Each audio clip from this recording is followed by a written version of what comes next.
Good afternoon, everyone, and welcome to the ECRM podcast. This is Wayne Bennett from ECRM and Range Me. I'm real excited to have with us once again, Tom Furphy, who is the CEO of Consumer Equity Partners, brings a wealth of retail and CPG experience to the conversation today, where we will be talking about Prime Day results. But before we do that, let me just introduce Tom again for those who may or may not know him. Tom is the CEO and Managing Director of Consumer Equity Partners. It's a venture firm in Seattle, Washington, where I believe Tom is today. Tom also serves as the chairman of IdeoClick. It's an e-commerce agency that helps hundreds of manufacturers, including some of the largest household brands, to go to market through Amazon and e-commerce platforms. And I do want to say we did have Andrea Lee speak at our event last week. She did a great job. So good job there. And Tom, in addition to many other hats, is also the CEO of Replenium, a consumer auto-replenishment platform that uses machine learning algorithms to predict and fulfill shopper needs in just-in-time fashion. I think we're going to maybe talk a little bit about that today. But Tom also, I'd like to say, it was a former vice president of consumables at Amazon and Amazon Fresh, where he was responsible for building and running the company's grocery, health and beauty, and Amazon Fresh business. So certainly brings a lot of knowledge and insight to the conversation today, Prime Day. So Tom, good to see you again. Glad you're here. I know there's been a lot already published on Prime Day, but I think you offer some very interesting perspectives. So let's kick off and ask. So what was your take on this year's Prime Day? Well, Wayne, thanks for having me. And yeah, no shortage of reporting out there. So all you got to do is Google search Prime Day 2021, and you'll have dozens, if not hundreds of reports out there. But so Prime Day ran over 2 days, June 22nd and 23rd. Pretty widely reported that the company did about 11 billion in sales over those couple of days. And that is about a little more than 5 times its normal daily volume. So, kind of a big pop in volume over that time. I think a lot of folks will say that, it was kind of, maybe a little bit more muted performance than in past. Maybe not quite the pop that it had been in the past, but I think if you look at the raw numbers of, dollar volume and product sold and what that means to the, Amazon platform overall, pretty darn successful. That's great. And so, I know there's been a cadence of when Prime Day has happened and the number of days that Prime Day has been held over, but what was uniquely different about this year's Prime Day? Interestingly, almost nothing was unique this year. Joe from Marketplace Pulse has a great way to describe Prime Day. He says it was an underwhelming, record-breaking sales event running the same playbook, and it always works. It really is, about creating deals that are compelling, making a big to-do about it, and getting just lots more activity and volume on the platform. That is just super important to Amazon's model. It's great benefit of, for Prime shoppers to be able to, go in and get access to these deals. And it also, they generate a lot of Prime memberships, thanks to Prime Day. So there's lots of value in running the traditional playbook. Right. The 11 billion you cited earlier doesn't include Prime subscriptions. Correct. That's just product sales. Yeah. Gotcha. Okay. So, in looking back now at Prime Day, I'm sure you have some information and some results, but can you tell us what categories performed well versus last year and which ones did not versus last year, and what trends do you see in that regard? Yeah, I don't know that we had any categories that really regressed much from prior years. I think we might have seen generally, consumer electronics and some of those categories maybe taking a bit more of a leadership role in the results. But if you look across categories, I think this was one of the first years where I would call them the non-traditional Amazon categories, things like household essentials, health and beauty, grocery, those kind of categories they all did really well this year. If you look across category penetrations, I'm just looking at the list now, this is per numerator, 28% of Prime Day shoppers purchased health and beauty, 27% household essentials. Then you've got 27% home and garden and consumer electronics and apparel. You've got 17% of Prime Day shoppers shop the grocery category.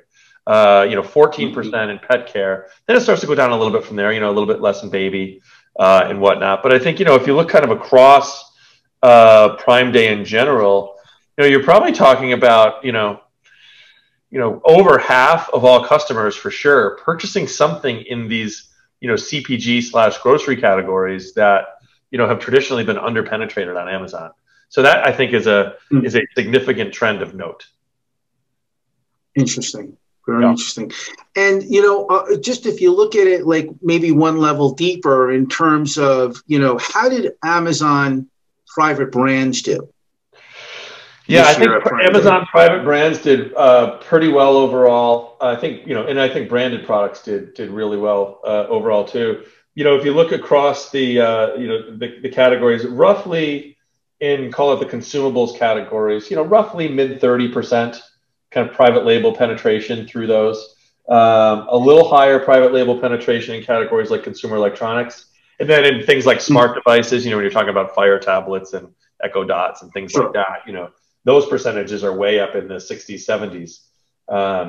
So I think private brands were real strong there. I think the, if you think about just the general power of what Prime Day means to the consumables business, which does of course include, private label products. But if you think about of the, 11 billion sold on Prime Day, you probably had about a $4 billion pop, over Prime Day in grocery CPG.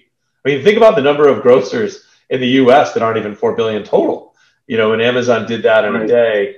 And you think of, the number of customers purchasing that, it's an incredible, call it jolt to Amazon's flywheel, right? We always talk about Amazon's flywheel and, customers come to the site, they look at products, they buy those products, they put those products on subscribe and save, they get marketed additional products, right? And the flywheel spins from there. You throw a $4 billion pop in Prime Day, a couple 100 million grocery CPG items sold on Prime Day, 200 million items. So you think when you look at an item on Amazon or you buy an item on Amazon, what happens, right? All the ensuing marketing and everything you get from that. 20% of customers will put that stuff on subscribe and save.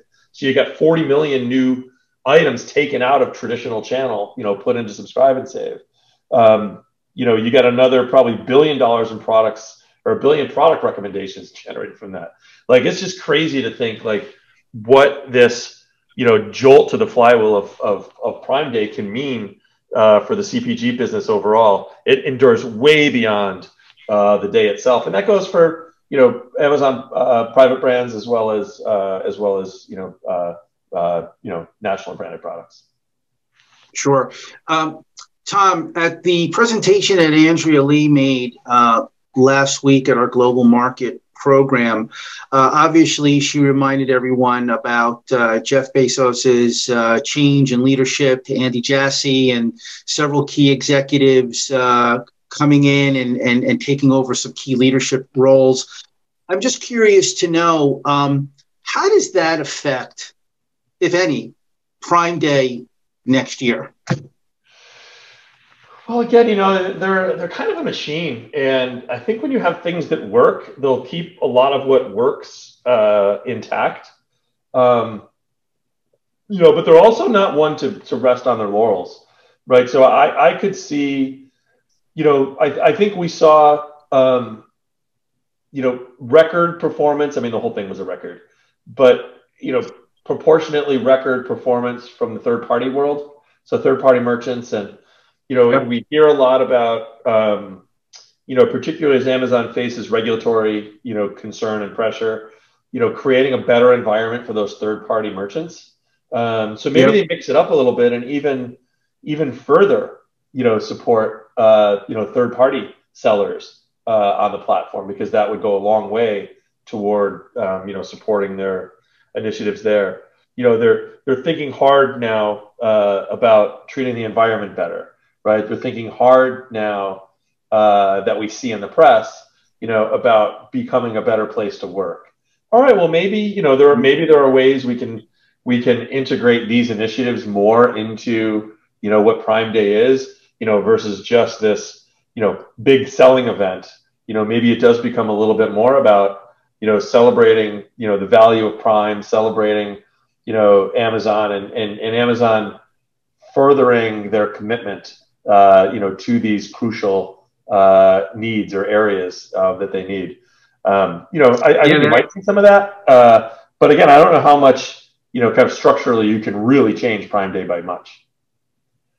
Right. It's interesting you mentioned some of these other platforms, because we're actually engaged with them now on an initiative around their climate pledge platform, and we're doing some work in terms of their sustainability outreach and in supplier development. Love that. But Tom, also, in terms of the influence that Prime Day has, obviously you've talked about different influences as it relates to incrementality, new category sales, the auto-replenishment benefit, so on and so forth, and maybe some of these other social things that they're working on, potentially more than just a selling day.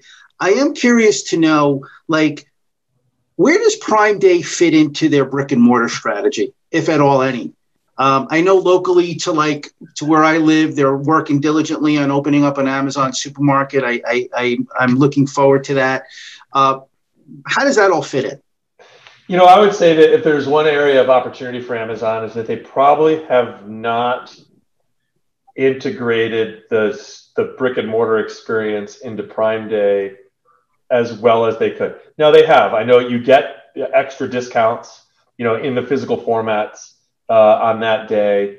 You as a Prime member, you can use just walk out technology. There's different. I guess maybe you don't have to be a Prime member for that, but I think they're doing a good job. Generally, they're working hard toward integrating their digital experiences into physical experiences. I don't know if you've seen, they have a new deal now where it might be a little bit freak some people out, but you can pay with your palm. So it'll read not palm reader, tell your future, but it'll actually read your palm. And you place your palm on the sensor, and you can pay, and it just pays out of your Amazon account there. I was in Amazon's physical store here locally, their new Amazon Fresh grocery store with just walk out technology. That is impressive, to be able to shop produce and grocery items from throughout the store and literally just walk out. It's pretty crazy. But you'll see in the Amazon app now, we all have that we have the Amazon app on our phone. If you scroll across the top nav bar, you'll see on there in-store code. And so you have the ability to actually, boom, and right there in your Amazon app, your in-store code that you can use to just walk out in those formats. So right. I think you'll probably see, more and more synergies develop between them. Prime Day does have a pretty big halo effect on e-commerce retail overall. Yes. In fact, I did read that on average, retailers' e-com business was up an incremental 20% on average over what they were already up. So Prime Day does kind of give this overall awareness of e-com, and there's some halo effect there. So you'll probably see Amazon, doing more initiatives around tying the physical presence to what they do with Prime Day. Yeah, Tom, I do want to get back in a minute to the impact that Prime Day has on the retail industry at large, but I don't want to miss out on the question relative to the whole concept of auto-replenishment. I know you mentioned it earlier. I'm curious to know about how that has helped enhance, stimulate, fuel Prime Day, and maybe you can give us a little sense of the whole concept of auto-replenishment from a broader perspective as well. I know you guys play in that space, and I'm curious to know how that progression has been going. Well, obviously, we're big believers in it. Way back in the day, we started Subscribe and Save at Amazon. So we built kind of the original, auto-replenish capability. And it's big inside Amazon CPG. I mean, depending on the sources you look at, it's somewhere, between a third and 40% of Amazon's total CPG volume. So that's a that's well into an 11-figure business inside Amazon and growing super fast. Wow. When something like Prime Day happens, I mentioned that, you have 200 million items, sold in the grocery CPG categories on Prime Day. Well, when you're buying on Amazon, you have that subscribe and save option right there to save either 5 or 15%. And, customers sign up, so you're probably talking about somewhere around 20% of customers that shop those categories on Prime Day added their items to subscribe and save. If that's the case, that's 40 million new items on subscribe and save. So it's very synergistic, subscribe and save with obviously with regular commerce, with how, Prime Day markets these products to customers. And, then once you get folks into here or, get those things on subscribe and save, then you have additional recommendations related to those products, and it builds and builds and builds. And yeah, that's what we're doing. Replenium, we're building something we think that's a pretty big step forward from what we did back in the day at Amazon. And this is basically taking, call it the power of subscription with that kind of set and forget kind of, repeat capability, but also adding a whole lot of machine learning on top of that so that we can be better at recommending products for folks. We can be really good at recommending the replenishment increment for those products. And, we're seeing now at retail, we're seeing, our average basket has over 20 replenishment items in it. So, customers are saying, wow, this is a really great way to shop. I can put a whole bunch of stuff on auto-replen and let the system work for me. And then I could spend more time kind of discovering new stuff. So we're pretty bullish on where it's going.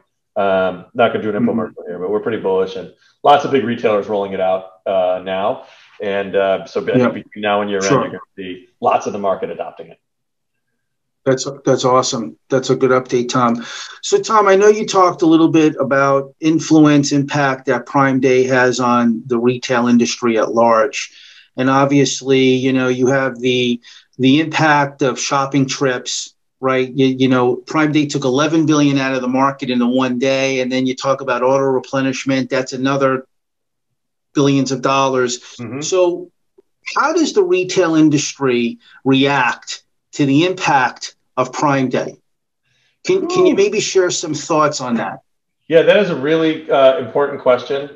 We've done some basic math on, Amazon's 11 billion Prime Day and what that means to their annual CPG volume, right? And we estimate that the pop on Prime Day, when you then calculate what goes into subscribe and save, what is generated directly out of the recommendations engines, right, from those specific transactions, you're probably at like 10-ish to 12-ish billion dollars a year. That is kind of upticked in Amazon's growth rate, based on the power of this day. So that's a big chunk of the, big chunk of market share, that Amazon is grabbing through that. I think we see retailers today very much committed to growing their e-commerce capabilities, right? We see that they're making the hard investments in new technologies, right? New e-commerce stacks, things like auto-replenishment, things like on-site digital advertising, better, inventory picking and packing and assembling and either pickup or delivery. So, there's no silver bullet here, unfortunately. It is this kind of collection of hard work that these retailers are engaged in that is critical. It's critical that they, get the customers engaged to these digital channels. It's critical that they service this demand as effectively as they can, right? It's critical that they market, more and more effectively to these customers so that, ultimately they can, as volume shifts here, they can make sure they capture that shift in volume and do so profitably. So again, no silver bullet, but you just got to do it. You got to get the stack in place. You got to be as efficient as you can with it. You got to do auto replenishment. You got to do digital advertising, and you got to be really efficient at assembling the orders. And couple that with a compelling store environment and other things you can do in your value prop. Again, not easy, but it's kind of mandatory. So, Tom, last time we spoke several months ago, I think maybe even before COVID, we spoke early on, and we concluded the conversation on sort of your predictions for the future. And what I'm curious to know, what are some of your predictions for the future of e-commerce? Can you share with us maybe two or three what we'll be talking about a year from now or 2 years from now? Ooh, I love this. Well, I think we're going to see, maybe not a shocker, but a bigger and better Amazon than we see today. I think they're facing their challenges for real. And, they're not going to be denied. They're super, super, super tenacious. Some may call them ruthless.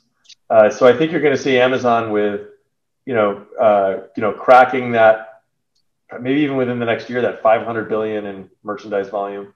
That's pretty darn significant. I think you will see, the grocery industry, grocery CPG, will go from kind of high single-digit penetration of e-commerce to, kind of low double-digit. So call it 8, 9 to 12, 13. Or maybe maybe a point or two less than that in a year. I think we're in a kind of a trench, I don't want to call it a retrench, but we're in investment mode right now in the industry. So I think you're going to see the winning retailers. They're not going to be miles ahead next year at this time of where they are now, but they're going to have much better footing underneath. They're going to have their e-commerce technology figured out. They're going to be enjoying the benefits of increasing auto-replenish, right? Which is just an annuity and a compounding factor. So you can see a lot more retailers doing that. You're going to see, meaningful ad dollars shifted to digital, which of course we're already seeing. But I think, you're going to have a maturing of the marketing model there that is going to be, that I think is going to be lasting, is going to be important to the retailers. And I think you'll see new types of manufacturer-retailer collaborations happen in the next year, because retailers need the economic support of the brands to be able to, support this change in how customers are shopping. E-commerce is more expensive than stores, right? But customers are demanding more e-commerce. So if retailers are going to respond to that demand, as they should, they need to work more closely with manufacturers to better fund into that. It's not just showing up hat in hand saying, fork over the dollars. It's let's meaningfully collaborate to provide real value to the end customer that we can, best properly share in. So, I don't think any crazy predictions. I think all this stuff is going to be driven by better technology, better machine learning, and just better blocking and tackling. And as we block and tackle better, we can handle that demand better, and we'll be better at serving our customers. Yep. Tom, that's great. And I guess in conclusion, it kind of makes sense for the brands to get on the auto-replenishment bandwagon to help on the annuity of helping with those collaborations. Well, if you're not on it, right? If you're not on it, you're not benefiting from it. And Amazon has been the primary beneficiary of that shift, and it's a somewhere between a $15 and $20 billion business inside Amazon, and growing fast. And that's amazing. You don't have to reclaim those sales you've made in that, which is nice. You just got to keep them. Right. You got to add to them, and it's a must do for retailers, and I think retailers are getting that. So it'll be exciting to watch. That's for sure. Tom, it was really great to reconnect with you and get your insights on Prime Day and the broader perspective on what's going on in the e-commerce retail world. So, Tom Furphy, thank you very much for your time and insights. And this is Wayne Bennett, and we look forward to connecting with you all again soon. So, Tom, have a great day, and please stay safe. Thank you, Wayne. You too.